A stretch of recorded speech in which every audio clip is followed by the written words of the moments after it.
Probably initially there was a lot of denial. I didn't believe it. One of the physicians I worked for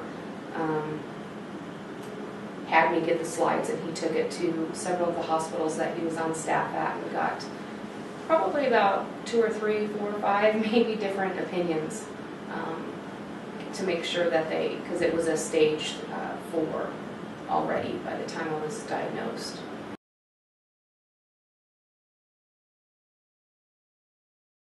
So in 1991, I was diagnosed with breast cancer. I was 34 years old.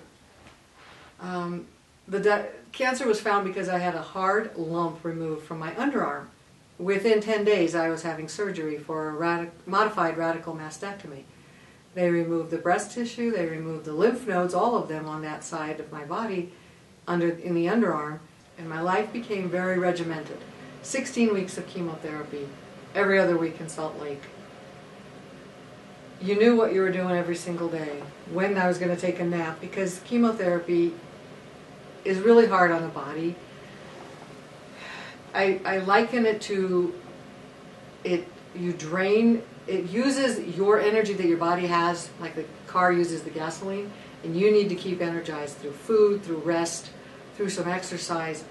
And so you try to work all that into your normal day, which becomes a total different normal.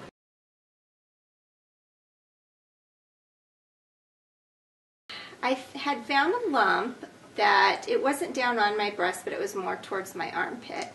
And I didn't think much of it at first, and then it just never went away. So I went to the doctor and decided I'd have it checked out just to see. And at that time I had just turned 40. So they thought, well, we don't think anything's really wrong, but let's send you for your first mammogram anyway. Went to the appointment Tuesday morning, and I just remember him coming in, and the first thing that he said was, "Carrie, you have breast cancer." And it was just like all of the air was just sucked out of the room. I still can sit here and remember exactly how that felt, because it was just, up until that point, maybe I was in denial or whatever, but I still had no just even idea that that would happen. And I remember looking over at Ed, and the doctor excused himself so we could both sit there and cry.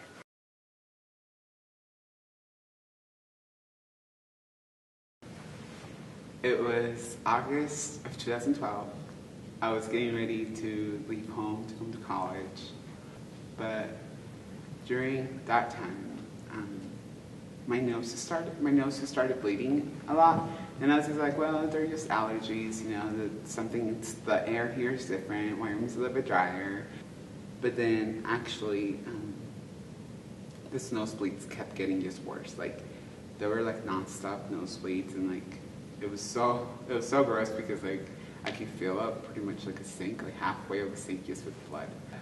I got the CT scan on a Wednesday, and I got a call the afternoon later on that they saw a shadow behind my eye, my nose, inside my nose, and on this left side of my face, in the sinuses pretty much. And then it extended back, like to my head. And he saw my MRI results, and he did confirm that there was a tumor in that area, and I need to get surgery as soon as possible. When they told me that, I was like, well, my life is pretty much over now, and I won't be able to go to college. I won't be able to do anything. I'm gonna have to stop dancing, and it really got personal. It really hurt me. I was mad at the world, because why is this like 18-year-old with so many dreams and so many things that he wants to do in the world, his life was coming to an end so fast. The first surgery, they went through my nose, so it was a really like very minimal surgery through my nose, so they got the tumor out of my nose.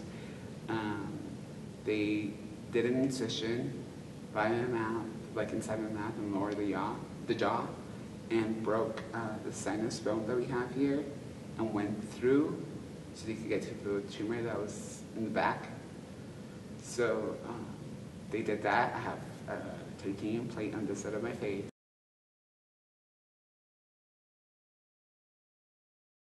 I think a lot of us who have anything, any kind of hardship in life, want to be strong, don't want to ask anybody for help, don't want to rely on anybody.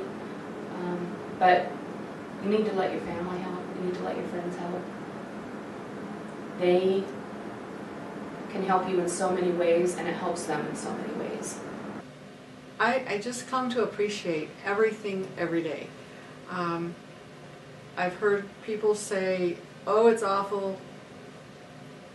You know what? It is like life, what you make of it.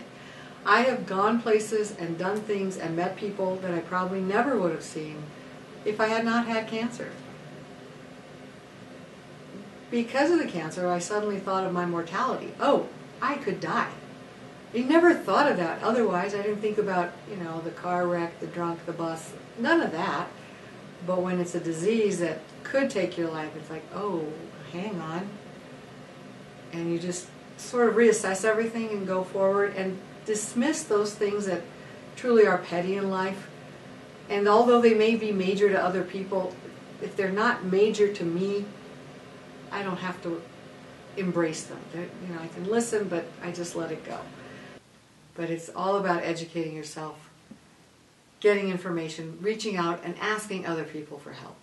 That's hard for people to do, but it gets results. My advice is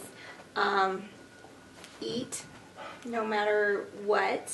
It doesn't matter if I lived on mashed potatoes and scrambled eggs for 6 weeks because that was the only thing that I could tolerate and keep down.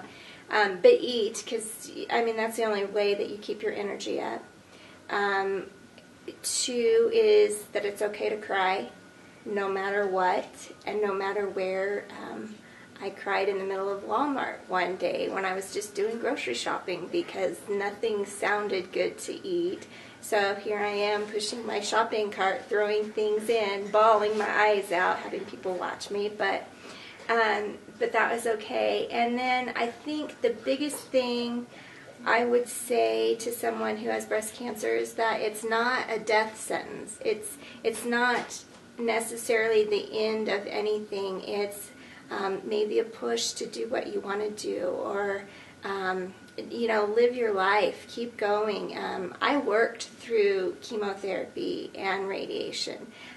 It just kept me motivated. As tired as you get and as sick as you get, it made me get out of bed. It made me get off the couch and keep going. Life always puts little bumps on the road. And in order for us to grow, we have to go through those bumps. Something that my mom told me when I was going through this, that God doesn't give you anything you can't handle.